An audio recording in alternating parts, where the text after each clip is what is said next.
Recap. Tales of Herding Gods, Chapter 413. Chapter Translator Ninetales. Editor Dark Gem.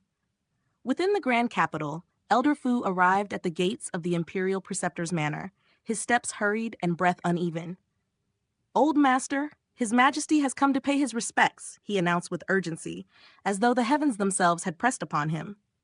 Imperial Preceptor rose with the dignity of a mountain, his long robes rustling like distant thunder, and went to greet the Emperor.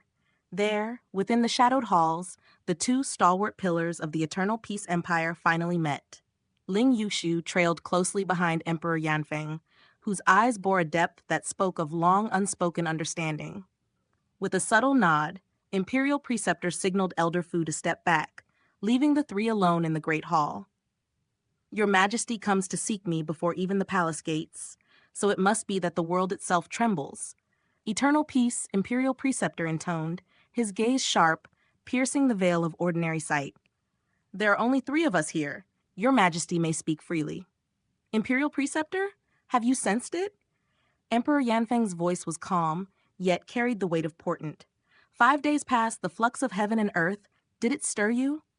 The Preceptor's eyes narrowed with thought, nodding slowly. A fluctuation of unparalleled marvel. The laws of heaven twisted and paths shifted, while the great Tao of the world itself shivered. A reform was wrought. Its echoes struck me to my core. From within his sleeve, Emperor Yanfeng drew forth 2 ancient scrolls, the technique of primordial spirit guide, and offered them with solemn respect. "Imperial Preceptor, behold these." The Preceptor's hands moved like flowing rivers, flipping through each page with meticulous care, his brow furrowed deeper with every stroke of ink, every calculated diagram. Time passed like drifting clouds before he closed the scrolls with a resonant thrum. The calligraphy of Princess and Cultmaster Qin. The reform of the 6 directions altered the 7 stars, celestial being, life and death, and the divine bridge. No wonder the world quivered. Princess Shu's talent is profound. Her future glories shall rival ours. Wisdom radiated from him like a hidden sun. He needed no whisper from the Emperor to recognize the handiwork of Qin Mu and Ling Yushu, nor to foresee the seismic consequences their art would summon. Emperor Yanfeng inclined his head, acknowledgement clear. "The origin of this upheaval lies within these scrolls. I hastened here, ignoring the rest of the world, for the matter is dire. Its effect, though subtle to lesser masters, strikes clear and true to those who have ascended to the path. You have felt its force. Thus, your step upon the path precedes mine." "I have but recently touched the path," the Preceptor replied, his gaze distant. "Yet the waves of fluctuation surged upon me from every direction. I stood amidst them, witnessing the tender shift of heaven and earth." Emperor Yanfeng's eyes gleamed with reverence. "The realm of the path is indeed wondrous. If even you are moved so, how must the divine feel?" "Even more violently," the Preceptor said, his eyes glimmering with ethereal light. "Your Majesty has been absent these days, unaware that memorials fly like winter snow, covering the empire. Please, observe." He produced a pile of official reports, each penned by magistrates of distant counties, bearing tidings of calamity. The Emperor unfolded the first. From Initiate Peace County, the account was dire. The ground trembled at Grandma Chiyu Temple. Elsewhere, the land lay still, but the temple collapsed, crushing a dozen devout followers. As rescuers cleared the ruins, a rift appeared in the mountain itself. Within it, the upper body of a colossal god statue emerged, flesh-colored, runes flowing like starlight upon its form. Frowning, Emperor Yanfeng handed the memorial to Ling Yushu, taking up another. The Bent Prefecture report spoke of Great Bent Lake. At midnight, the waters erupted with celestial light, and a vast being ascended, lantern-like eyes burning with intent. Bent Lake Sovereign demanded virginal tributes. Divine practitioners sent to investigate had fallen in droves. More memorials revealed shrines torn asunder, ancient statues awakening, rivers trembling with statues of unknown gods. Some statues lay dormant, others demanded offerings. Throughout the empire, lights and aberrant creatures appeared, yet none could be seized or tamed. "These gods are unknown to our Eternal Peace Empire," Ling Yushu murmured, setting the papers down. Her eyes glimmered with contemplation. "Where do these statues hail from?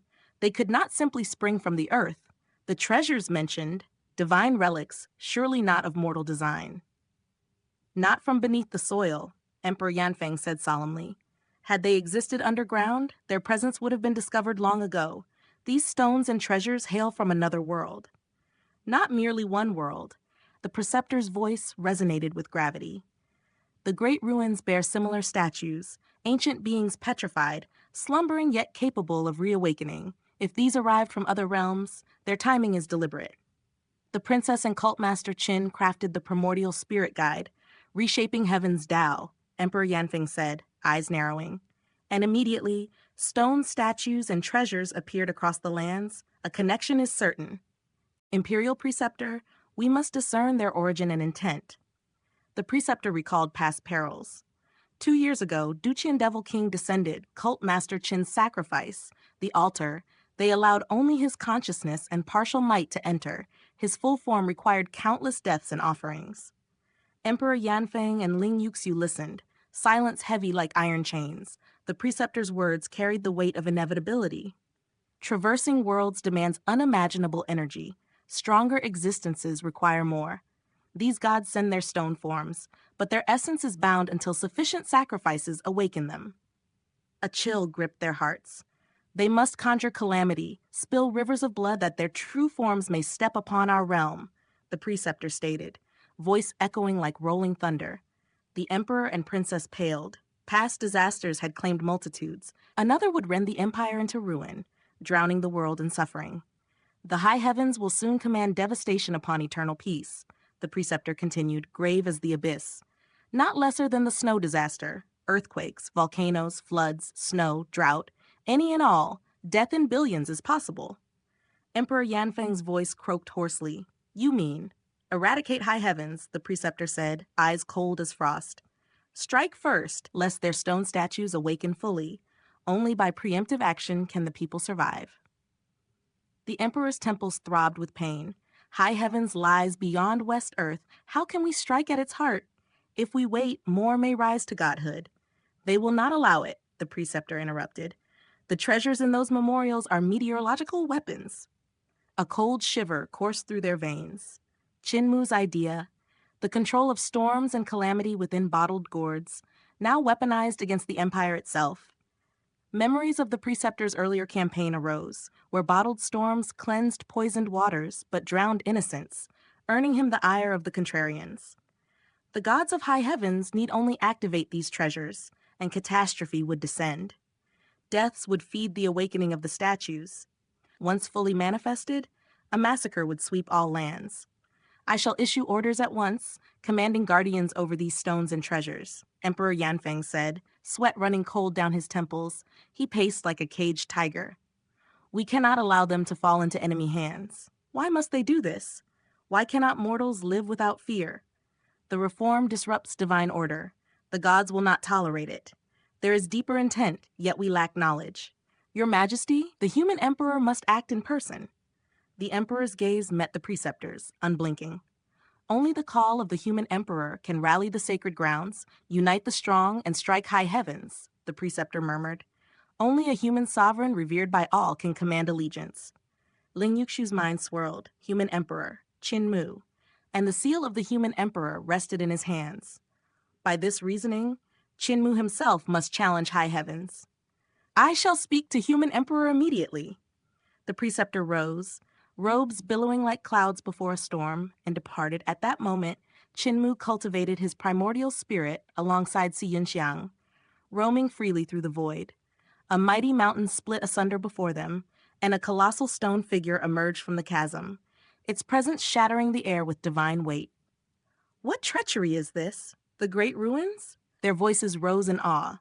A fragrant scent wafted to them, hearts quivering with primal recognition. We only lit the soul guide incense to wander, yet its effect could not reach so far. Someone must have sent it deep below. Their primordial spirits surged back into their corporeal bodies. Qinmu opened his eyes, beholding the village chief, butcher, mute, and even old Ma standing resolute amidst the rising stone behemoth, the air around them thick with the tension of a world on the brink of celestial upheaval. Qinmu's eyes widened in disbelief. Ever since Butcher had returned, the tale of Xing'an's grievous wounding should have spread like wildfire to village chief and the others. Yet now, with that danger quelled, it was a strange sight indeed that old Ma did not linger within the solemn halls of Great Thunderclap Monastery, but instead had come forth alongside Village Chief and the assembled companions. Village Chief, Xing'an. Chinmu began, the words trembling on his tongue. Village Chief's head shook, a solemn shadow passing over his features. Xing'an's plight is but a trivial matter. I summoned you back for something far weightier. Can you reach the heavenly devil patriarch? A shiver of anticipation coursed through Chinmu. Has some calamity befallen? The patriarch and the elder of discipline ventured into the world, leaving word that the elder of discipline would return in ashes upon his death. Village chief, speak. What tempest has stirred? Saintess Xiang and I, while roaming earlier, witnessed a mountain cleave asunder, and from its wound rose a stone effigy. Is this why you summoned us? Si Yunxiang's gaze flickered with unease, nodding vehemently. The stone figure, it was monstrous, as if birthed from the mountain itself, surging skyward with unnatural haste. Old Ma's presence radiated an aura of polished wisdom, smooth and luminous like a polished pearl. Stone statues rise not singly. Across the land, countless have awakened, perhaps 100. Alongside them, strange treasures have manifested, alien to our world. Some statues burst forth beneath Mount Meru, striking it, yet the mountain endures, restrained under their weight. Chinmu's brow furrowed in bafflement. Mute's face remained unreadable, yet his fingers danced in rapid, intricate gestures, conveying meanings beyond words. Def's voice cut through the air, calm but grave. These stone statues herald the descent of gods and devils. The celestial and infernal beings of other realms cannot easily breach the barrier of our world. Thus they entomb themselves in stone, their energies dormant, preserving their primordial spirits within their native realms. To regain flesh and blood sacrifices must summon their essence across the worlds. Along our path, we glimpse treasures capable of invoking calamities upon the populace. Mute bears witness to this. All eyes turned to Mute, and Village Chief could not hide his astonishment. How does he comprehend so much? He seems wiser than I in these matters. Mute offered a sly grin, his hands tracing unspoken truths. Def added, he acts mute and deaf, and I cannot interpret his signals. Granny Sai's gaze turned steely. The threat is immense. There is no need to seek the patriarch. We must return at once to Great Ruins. Eternal peace is now bristling with stone statues. Should they awaken, who could stand against them? Old Ma, let go of the Rulai pretense. I abandon this manor. Let us retreat to Great Ruins immediately. Butcher shook his head, a fiery gleam igniting his eyes. Granny, to flee so easily, would that not brand us cowards? A man must hold an indomitable spirit and confront the battle with vigor. Granny C's eyes narrowed, frost in their depths. Do you wish to perish instead? To return to that wretched life, halved in body and spirit? Butcher's face flamed with righteous anger. I shall not sink to your level, Village Chief coughed, struggling for words. Granny, human emperor, must shoulder the burden. Granny C's lips curled into a scornful smile, tempered by fury. Shoulder the burden? You pushed more into the pit. If capable, take it upon yourself. Yet here you hide in Great Ruins like a rod, feigning death, yet still dare to speak of duty. Village Chief's anger clawed at his throat. What you? Granny C demanded, ruthless as steel. Over 100 stone statues rise. Can you slay them all? No? Then back to Great Ruins with you, feigning death as I do. Def coughed, sputtering. Granny, you are excessive. Excessive? Granny C's voice was a whip. I raised Chinmu, cleaned after him, while you merely smacked palms and frowned. Without your teachings, he would never read. Were it not for that, your life would have ended long ago. Def stammered, fury in his eyes. One can learn without a beating. You unreasonable woman. In a flash, Granny C draped a cowskin over his head. A bellowing moo erupted from Def, who became a hapless bull. Apothecary opened his mouth, but Granny C's cold command silenced him. Back! Tend to your women! Mute rapped upon his tobacco pipe, finger signaling. Ah!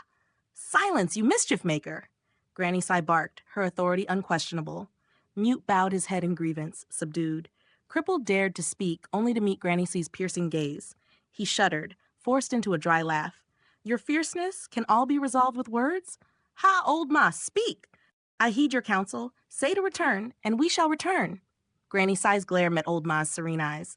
Should you refuse Great Ruins, I shall descend upon Great Thunderclap Monastery myself. Let us see the monks who remain." Old Ma's silence was a mantle of gravity.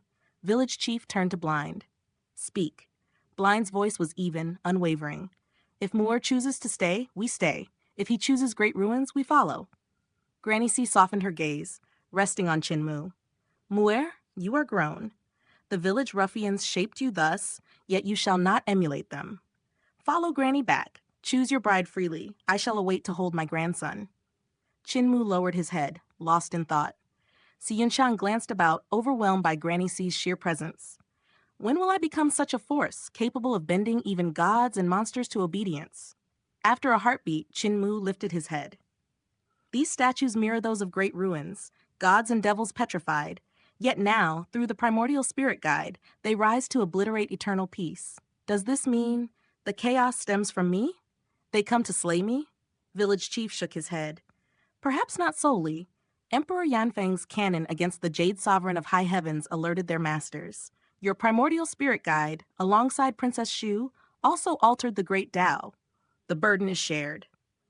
Chinmu considered, then spoke with resolve to Granny Sai.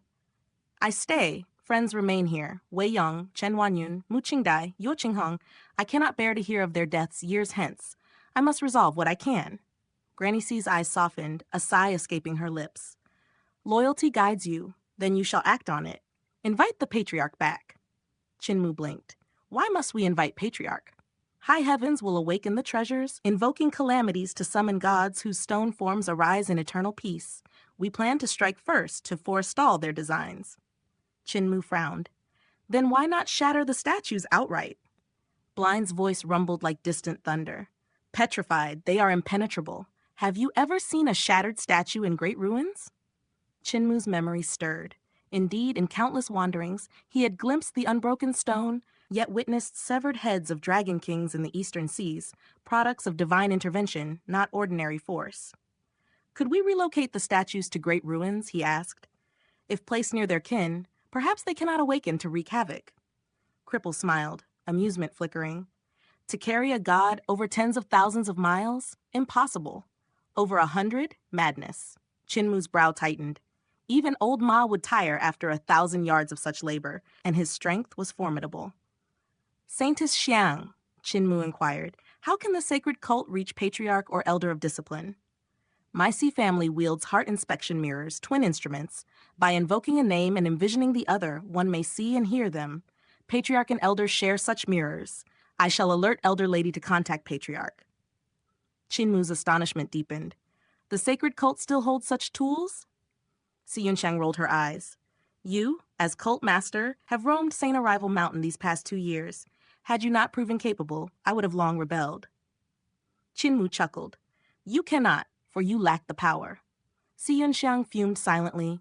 Compelled to reach out to the Sai family matriarch, she longed to awe like Granny C, yet the brat refused to grant her the stage. Chinmu turned to Butcher. Grandpa Butcher, the sky, stars, Milky Way, constellations, all illusions, surely you know the secrets? Butcher unsheathed his pig slaughtering knives, the blades singing as they struck one another. When one speaks of this, one cannot neglect the martial art I forged. Every cloud has a silver lining. Once, I sought mastery unmatched. Confidence brimming, I felt invincible, capable of striking down any divine art with a single sweep. Yet I had never contended with heaven itself.